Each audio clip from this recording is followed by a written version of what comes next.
I want you to try something for just a second. Close your eyes and picture outer space. Like, really put yourself there. Right. If you're like most of us, you're probably picturing this, I don't know, incredibly clean, silent, infinite black void. Yeah, totally peaceful. Exactly. Peaceful. Vast. But the Yeah. reality, especially in that immediate orbital shell right above Earth where all of our satellites live, is completely different. It's not a pristine void at all. No, not even close. It's basically a crowded, hyperspeed junkyard. Yeah, and that contrast between the sci-fi imagination of space and the physical reality is, I mean, it's staggering. We tend to view orbit as this cinematic backdrop, Yeah. but it's a highly active, highly polluted physical environment. And what's happening up there is no longer just a problem for like astronauts or astronomers. It's this compounding environmental crisis. And it's actually beginning to threaten the foundational technology that you rely on every single day. Which is wild to think about. So welcome to this deep dive. Our mission today is to explore this invisible ring of rubbish encircling our planet. We're going to dig into the terrifying physics of why a tiny fleck of paint in space can be as deadly as a bullet. Yeah, that part is crazy. Right.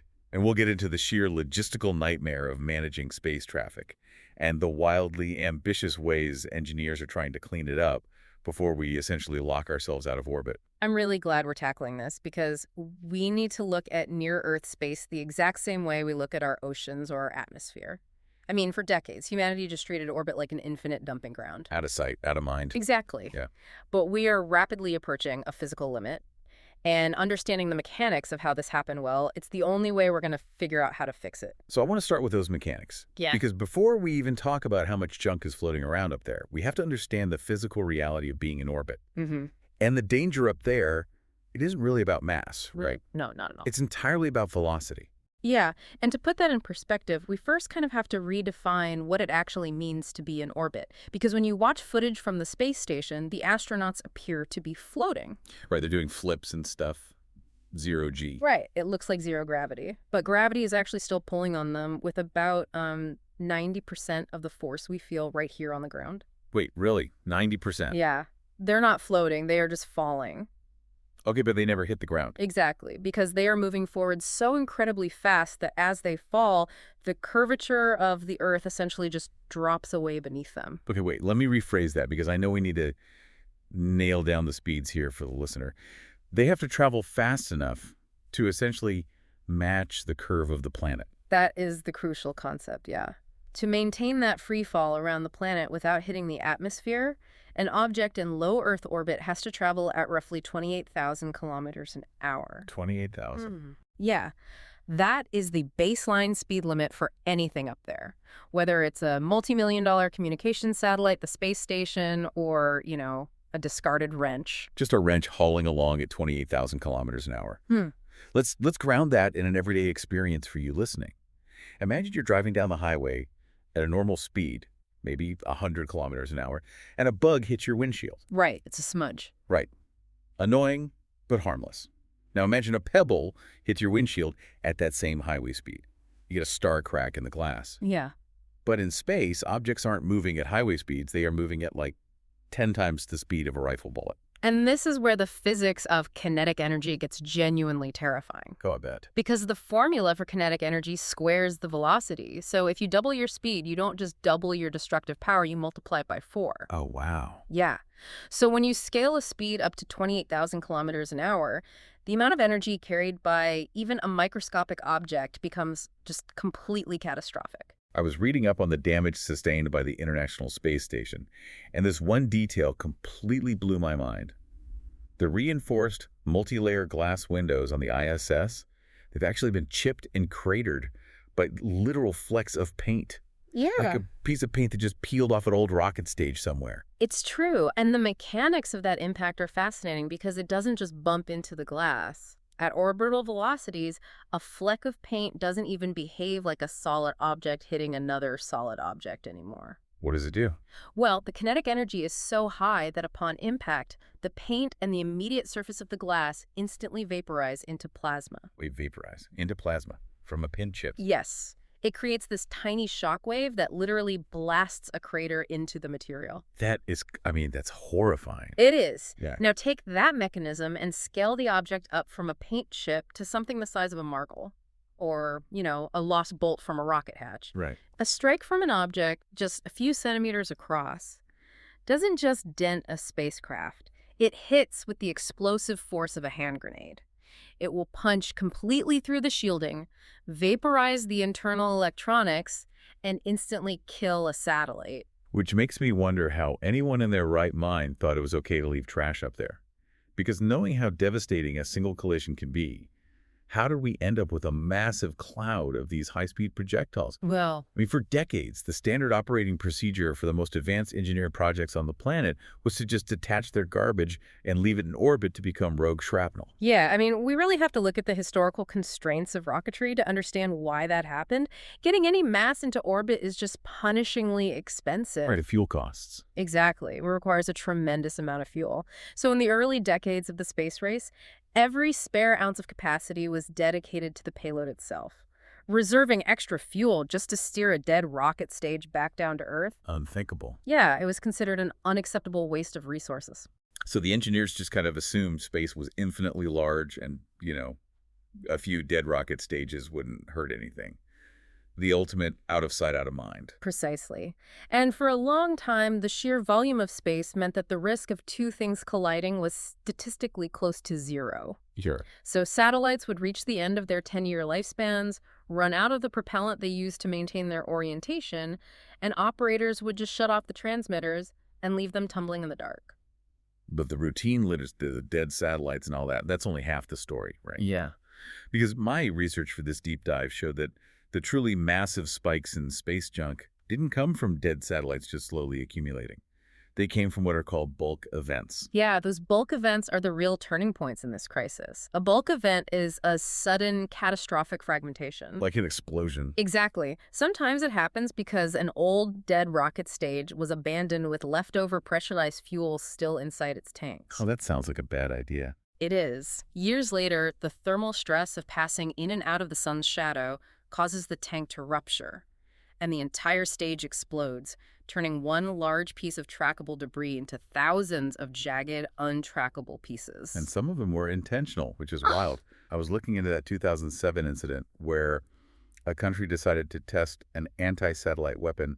They literally fired a missile into one of their own defunct weather satellites. Yeah, and that test remains one of the most severe debris-generating events in history. By intentionally obliterating a large satellite in a heavily populated orbit, they instantly created over 3,000 pieces of trackable shrapnel. 3,000. And probably hundreds of thousands of pieces that are just too small to track. But even that intentional explosion kind of seems overshadowed by what happened 2 years later in 2009. This is the event that really caught my attention.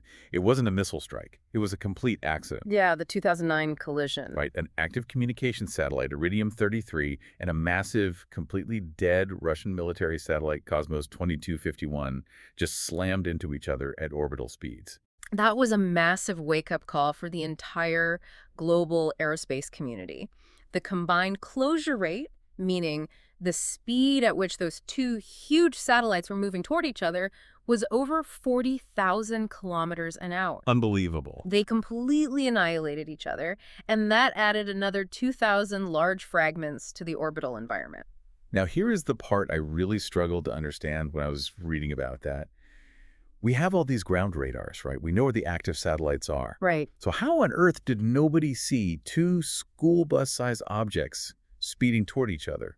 Why didn't the active one just, swerve? Well, the tracking systems did see them, but it highlights this massive flaw in how we monitor space traffic. Radar isn't like GPS on your phone. Okay. When you track an object using ground-based radar from hundreds of miles away, there's a margin of error. You don't know exactly where the satellite is down to the millimeter. You know it's somewhere within a three-dimensional bubble of probability. A bubble of probability. Yeah, often shaped kind of like a long pizza box. A pizza box. Mm. Okay, so when the radar predicts a close pass, it's really just saying, hey, these two pizza boxes, these uncertainty bubbles, they might overlap. Precisely. And back in 2009, there were no automated space traffic control rules. The company operating the active satellite was receiving dozens, sometimes hundreds, of these close approach warnings every single week for their entire fleet. Hundreds of warnings. Yeah. And almost all of them were false alarms. Swerving a satellite uses precious fuel, which actually shortens its lifespan, so operators become desensitized. Oh, it's the boy who cried wolf. It's the ultimate boy who cried wolf scenario until the one time the wolf is actually there. And the consequence of that impact is that those thousands of pieces of shrapnel don't just fall back to Earth. In those higher orbits, they keep whipping around the planet, spreading out like a net, just crossing through busy traffic lanes for centuries. Which leads us to a concept first described in the late 1970s, the Kessler syndrome. Right. Donald Kessler. He was an astrophysicist at NASA who looked at the math of these collisions and realized we were heading toward a runaway tipping point. The logic is chillingly simple, honestly. Every collision creates a cloud of new fragments. And I found the easiest way to visualize this is like a game of pool. Oh, that's a good analogy. Yeah, imagine the opening break where the cue ball slams into the triangle and the balls scatter across the table. But imagine if, instead of the balls eventually losing momentum and stopping, every time a ball hit a bumper or another ball, it shattered into 10 smaller balls. Right. And those smaller balls kept flying around at full speed, shattering into even smaller pieces every time they hit something. Eventually, the entire table is just this chaotic, inescapable blizzard of shrapnel.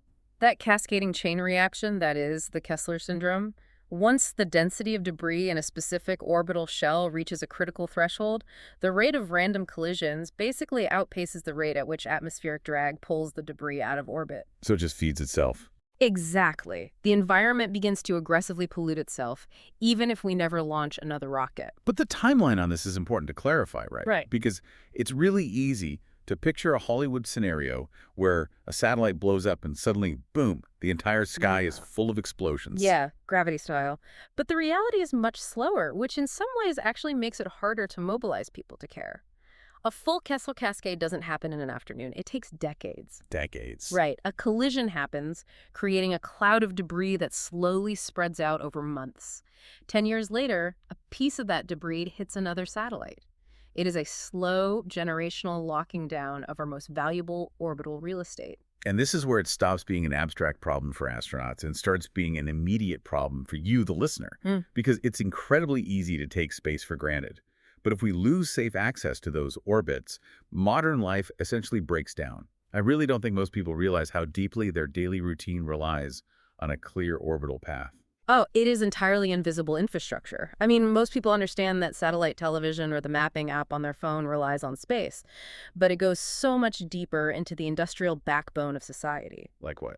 Well, for example, the global financial system relies entirely on the precise timing signals beamed down by GPS satellites. Wait, really?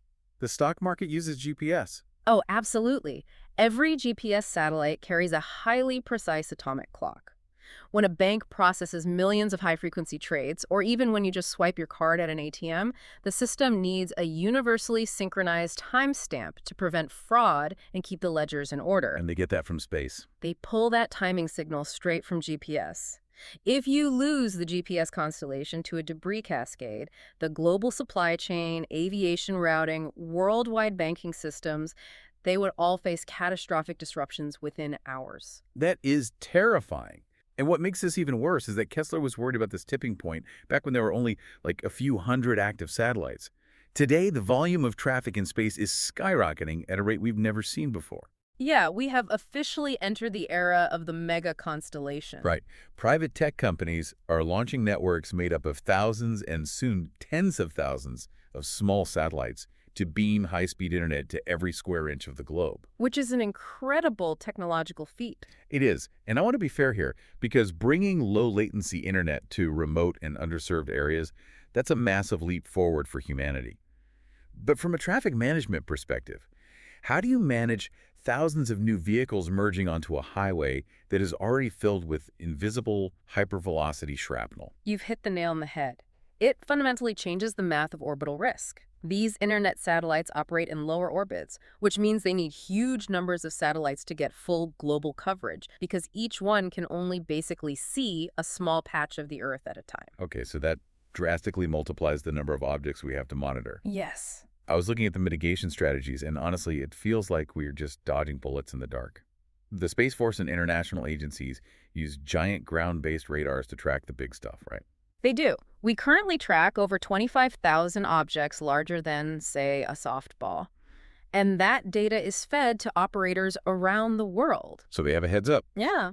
When the International Space Station gets a red alert that a piece of tracked debris is going to violate its safety box, they literally fire up the thrusters and physically alter the station's orbit to dodge it. Wow. They have to execute these avoidance maneuvers constantly now. But that only works for the objects large enough to bounce a radar wave back to Earth. Right. What about the lost bolts, the shattered pieces of that Cosmos satellite, the paint flecks? And that is the structural vulnerability of our current space economy. There are estimated to be over 1 million fragments ranging from a centimeter to 10 centimeters in size, and we just cannot track them. We're just blind to them. Spacecraft operators simply have to accept the risk.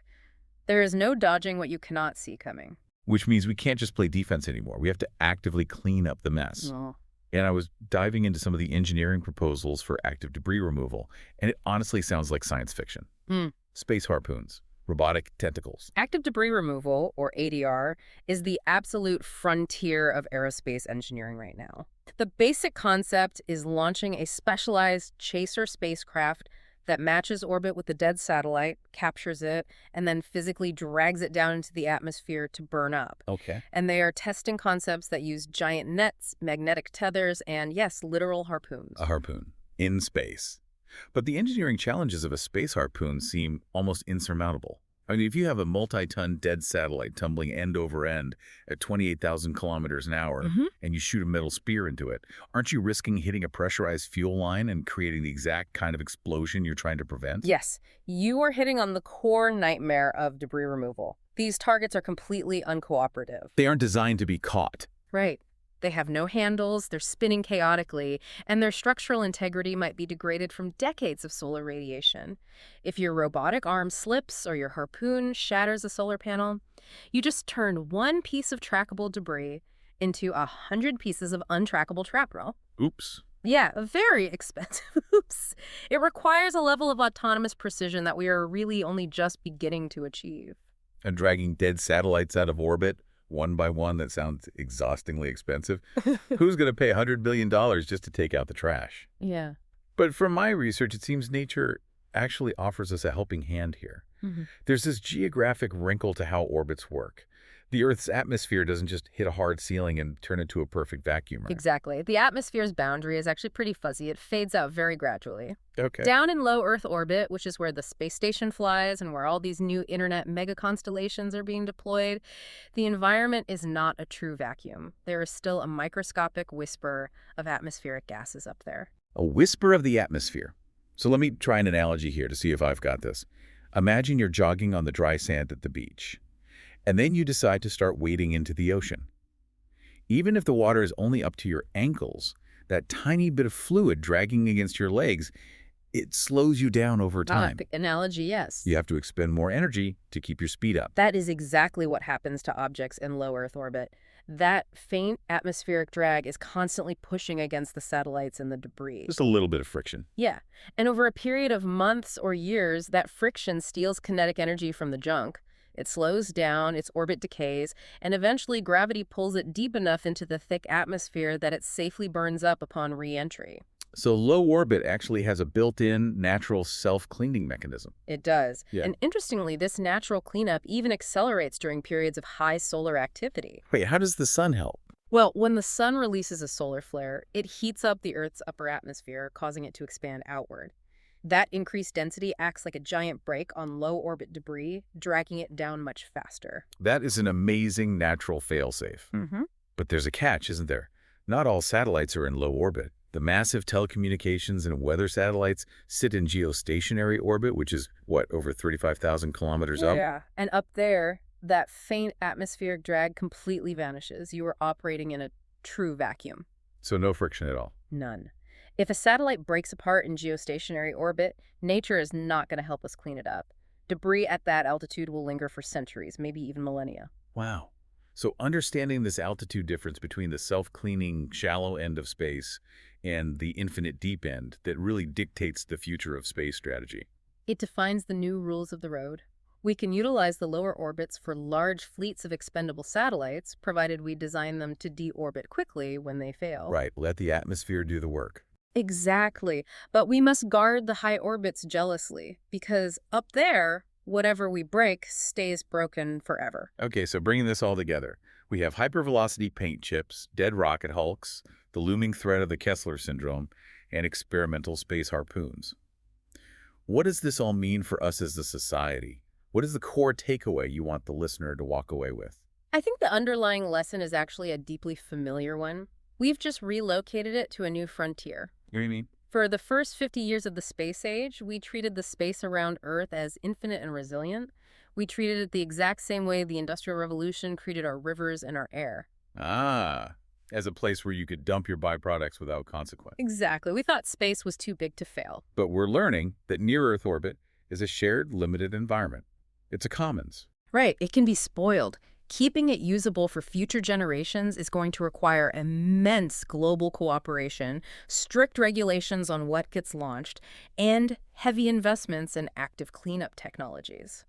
Space is not an empty void, it is a delicate neighborhood, and we are absolutely responsible for keeping it clean. A delicate neighborhood. I love that. Thank you so much for bringing your insight to this and walking us through the mechanics of all this. It's been incredibly eye-opening. My pleasure. It is a really critical conversation to have right now. And to you listening, I want to leave you with one final thought to mull over, something that builds directly on this idea of space as a shared commons. Yeah. Down here on Earth, if you rear-end someone's car on the highway, there is a clear system for liability. You call your insurance, they sort it out. Right. But space is an environment without borders. So who actually pays the bill or takes legal responsibility when a piece of anonymous 40-year-old space junk launched by one nation takes out a brand new multi-million-dollar satellite owned by a company in another nation? That's the million-dollar question. Right.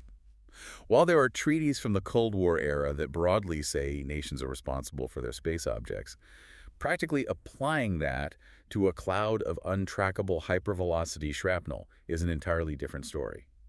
It is the ultimate intergalactic traffic dispute, and humanity hasn't quite figured out the insurance policy for it yet. We really haven't. So next time you look up at that clean, silent black night sky, remember, there's a whole lot of high-speed history flying around up there. Catch you on the next deep dive.